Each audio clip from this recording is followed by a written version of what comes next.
कारमधून आलेल्या चोरट्यांनी मारला जालना शहरातील एटीएम मशीनवर डल्ला।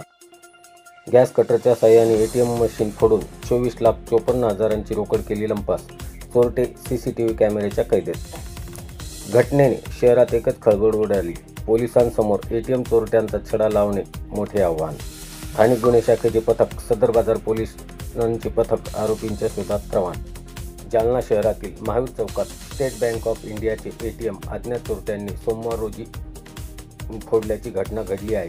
24,54,000 रुपयाची रोकड चोरट्यांनी एटीएम फोडून लंपास केली। चोरट्यांनी गॅस कटरच्या साहाय्याने एटीएम मशीन फोडले। घटनेची माहिती मिळताच पोलीस अधीक्षक अजय कुमार बन्सल, अप्पर पोलीस अधीक्षक आयुष नेपानी, सदर बाजार पोलीस ठाण्याचे पोलीस निरीक्षक पंकज जाधव, उपनिरीक्षक भगवान नरोडे, डीबी पथक सदर बाजार यांनी तातडीने घटनास्थळी धाव घेतली।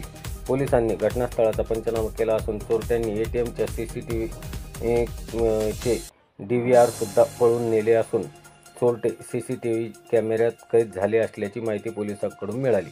या प्रकरणी कैलास शिंदे यांच्या फिर्यादीवरून सदर बाजार पोलीस ठाण्यात कलम 379, 461 भादवीप्रमाणे गुन्हा दाखल करण्यात आला असून स्थानिक गुन्हे शाखेचे पथक, सदर बाजार पोलिसांचे पथक आरोपींच्या शोधासाठी त्याचा पुढील तपास पोलीस उपनिरीक्षक भगवान नरोडे करीत आहेत।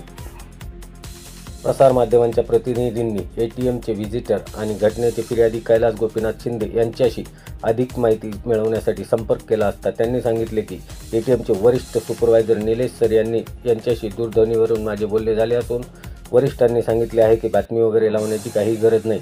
शहरातील मध्यवस्तीत भागात चोरट्यांनी एटीएम फोडले आणि त्यातून 24,54,000ची रोकड लंपास केली असता वरिष्ठ अधिकारी म्हणतात की बातमी लावण्याची गरज नाही।